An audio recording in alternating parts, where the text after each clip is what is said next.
Dear viewers, if you've ever wanted to witness a moment that changed a man's life on live television, you're about to read it. This is the story of an unforgettable exchange that transcended a simple interview and became a worldwide phenomenon. If this story moves you, please consider liking this video, subscribing to our channel, and commenting below with what you found most powerful. Your support helps us share messages of hope and truth. The studio lights blazed, turning the air into a shimmering, electric haze. Cameras on their massive dollies rolled silently into position, their red recording lights winking like 100 watchful eyes. The atmosphere was thick with tension, a palpable weight that settled over the audience and the production crew. Seated in the center of it all were two men, a world apart in every way. On one side, Samuel L. Jackson, a titan of Hollywood, leaned forward in his leather chair. His iconic bald head glistened under the lights, and his trademark glare was fixed on the man across from him. He was the embodiment of cinematic toughness, a force of nature who had commanded respect on screens for decades. This was his territory, a stage where he was expected to dominate, to cut to the chase, and to deliver the hard-hitting questions everyone wanted to ask. On the other side sat Ibrahim Traoré, the young president of the transition of Burkina Faso. Unlike Samuel, there was no flash, no bravado. He sat still and composed, his hands folded on the table before him. He was a man with the weight of a nation on his shoulders, yet he met Samuel's intense gaze with an unnerving calm. The camera zoomed in, capturing the contrast between the two men, the famous actor ready for a verbal duel, and the quiet leader waiting patiently. Millions of viewers around the world watched live, their collective breath held in anticipation. Samuel, clearly reveling in the moment, leaned closer to his microphone, the motion a signal of his impending attack. He fired a question that landed like a grenade in the quiet studio. "Mr. President, do you even understand what it means to lead, or are you just pretending?" A collective gasp rippled through the audience. For a second, the silence was so profound you could hear the subtle whir of the cameras.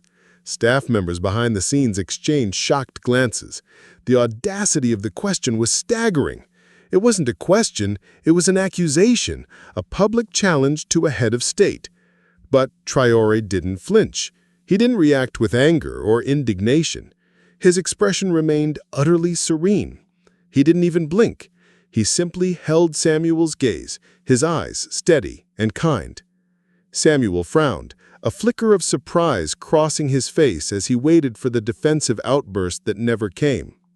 Traoré's only movement was to fold his hands on the table, his posture unchanged. His silence was louder than any shout could ever been, an impenetrable wall against Samuel's aggression. The air felt heavy, pregnant with expectation, as everyone waited for him to speak. And then, with a quiet firmness that completely disarmed the room, he replied with a question of his own. His lips barely moved. "Do you?" Another gasp, louder this time, rippled through the crowd. Even Samuel's mouth fell slightly. The shock was palpable. It wasn't the answer anyone expected. In that instant, something shifted in the room. The power had changed hands, and millions leaned closer to their screens, holding their breath for what would happen next. For a moment, Samuel just stared at him. The reply had been so simple, so quiet, yet it hit him like a physical blow. It wasn't the deflection or the anger he expected, but a genuine, thought-provoking challenge. Traoré's voice had been soft, but his question, "Do you?" had cut deep, bypassing Samuel's usual bravado and striking a nerve. Samuel opened his mouth to speak, a cutting retort already forming on his tongue, but no words came out.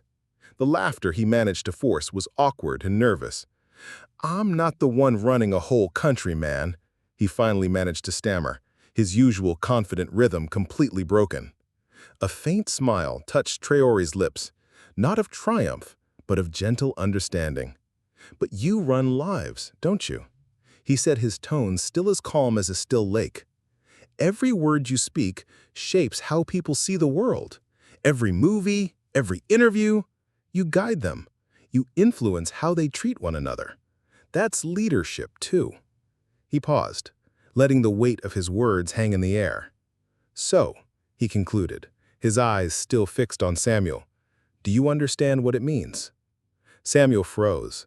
He looked around the studio, at the silent audience, at the cameras still rolling, and for the first time in his career, he felt exposed. This wasn't a scene in a movie. There was no script. He was the great Samuel L. Jackson, and he had no comeback. Behind the cameras, producers whispered to each other. One of them, a hardened veteran, even wiped a tear from her eye, though she didn't know why. Somehow, Traoré's words weren't just for Samuel. They were for everyone watching, a quiet indictment of how they used their own influence. In that quiet, a long-buried memory began to stir in Samuel's heart, something he hadn't felt in years. His mind drifted back to his childhood, to the weathered, tired, yet kind face of his grandmother. He remembered her sitting him down as a boy, her voice soft but firm, saying, "Samuel, true strength is knowing the weight of your words." He hadn't thought of that in years, not since he became Samuel L. Jackson, the actor, the tough guy, the celebrity everyone expected him to be. But here was this young African president speaking those very same truths his grandmother had tried to teach him. He looked across the table at Traoré, who just sat there patiently, his eyes steady and kind. Something inside Samuel cracked. For the first time in a long time, he didn't feel like an actor playing a part. He felt human. And as the cameras kept rolling, the man known for his fire, his bravado, and his unshakable cool sat at a loss for words. The viewers all over the world couldn't stop watching. He was visibly shaken, and a lump had formed in his throat. This wasn't a performance. This was real.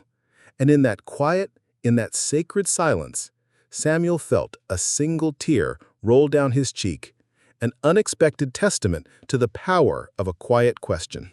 The silence in the studio stretched on, a heavy, sacred quiet that had replaced the earlier tension. Then, unexpectedly, someone in the audience clapped. It was a single, defiant sound that broke the spell, followed by another and another.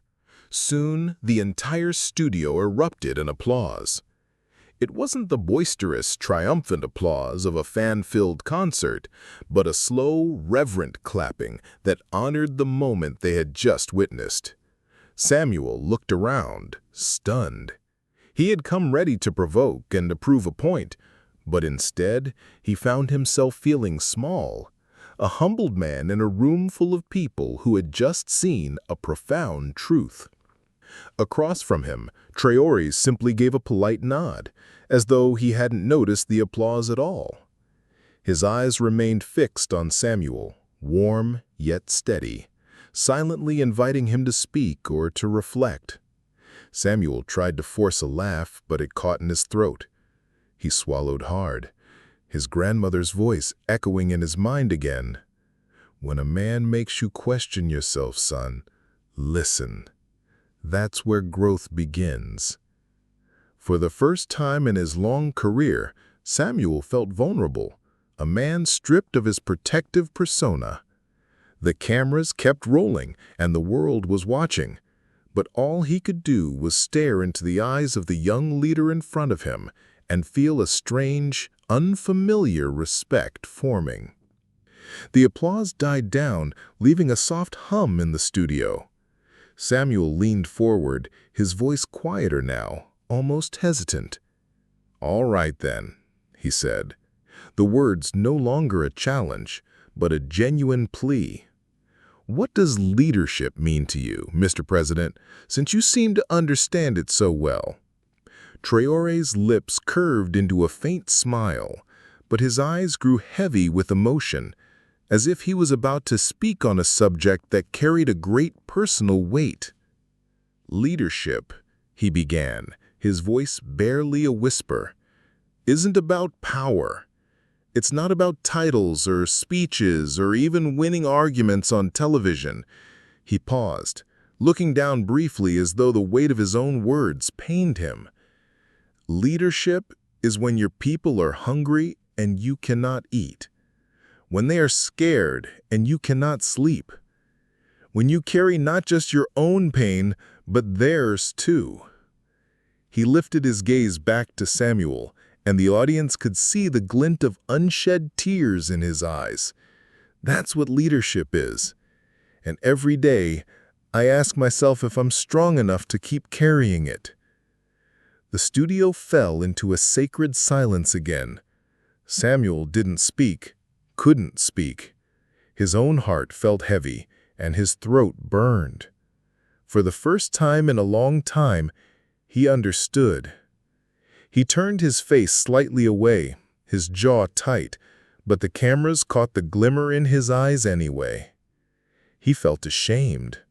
Ashamed that he had come to humiliate this man, to tear him down for sport.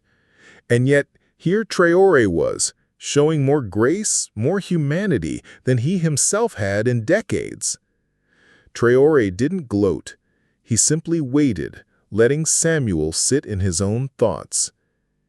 "I didn't know you carried all that," he finally managed to say, his voice soft with a raw, new kind of respect. The silence that followed Traoré's words was so heavy, it felt sacred. A single tear rolled down Samuel's cheek before he could stop it. He wiped it quickly, but everyone watching saw. The world was beginning to see too. Something shifted in the studio after that. People in the audience lowered their heads. Some reached for tissues. Even the harshest critics on the panel sat quietly now, unable or unwilling to break the spell Traoré had cast. Samuel cleared his throat, but his next words were softer, almost reverent. "I didn't expect to hear that tonight," he admitted. "I didn't expect to feel this either." Traoré nodded kindly, offering no gloat, no judgment, just a quiet understanding. "None of us expect," he said gently, "not until we remember that behind every statistic is a beating heart." The words landed heavy. Samuel pressed his palms together, staring at the floor, overcome by emotions he couldn't name. Viewers at home were already flooding social media. Clips of Traoré's words spread like wildfire. In the studio, however, no one dared move. No one wanted to break the fragile, beautiful silence that had wrapped around them. And in that stillness, Samuel finally looked up and smiled faintly. Something inside him had begun to change. The lights in the studio dimmed slightly, but the tension still lingered. When they returned to air, Samuel leaned forward, his voice low but firm. "You said you endure hatred and lies, but what about your own peace, your own family? Don't you deserve a life too?" The words hung heavy. It wasn't just a question, it was a plea. Traoré exhaled slowly. His eyes glimmered with something deep, something no camera could quite capture. "I've already had my life," he replied softly. "But when you see your people cry for help and you stay silent, you lose something no family can fix. You lose yourself." The final question came slowly, and it was barely audible. "What's the hardest part of being you?" Samuel finally asked. Traoré paused. "The hardest part," he began, "is knowing the people you're trying to save may never forgive you for how you saved them." He turned back toward Samuel, his voice breaking slightly. "They call you a dictator, a rebel, a failure, but you carry on because you know one day they'll see you not as a man who stood in their way, but as the man who laid himself down so they could walk forward." And then something unexpected happened. Samuel wiped his cheek and realized it was wet. He tried to laugh it off, but the cameras caught it. The audience was still. The man known for his toughness sat there moved beyond words. "I thought I came here to challenge you," Samuel admitted, his voice cracking. "But you've shown me more about myself than I ever expected." "That's what we all need sometimes," Traoré said gently. "Someone to remind us who we really are." The audience erupted, not in applause, but in silence. That rare, sacred silence that said more than clapping ever could. The live broadcast ended, but no one moved. Samuel reached over and shook Traoré's hand firmly, holding it longer than he'd meant to. "You've changed me tonight," Samuel whispered. "I'll never forget this." Traoré gave him a warm, steady look. "That is all any of us can hope for," he replied, "to leave someone better than we found them." 3 days later, the clip had been watched over 300 million times. On the flight home, Samuel posted on social media, "I went to question a leader. Instead, I met a teacher. Thank you, President Traoré. You showed me what real courage looks like." The comment section overflowed with stories of viewers who felt transformed. Ibrahim Traoré quietly and humbly returned to his work, but the world would never forget what he had said that night. In every heart that watched, a seed of hope had been planted. Dear viewers, if this story moved you, if it made you cry or inspired you even just a little, please like this video, subscribe to our channel, and comment below what part touched your heart the most. Your support helps keep stories like this alive and heard. Let's share this message of hope together.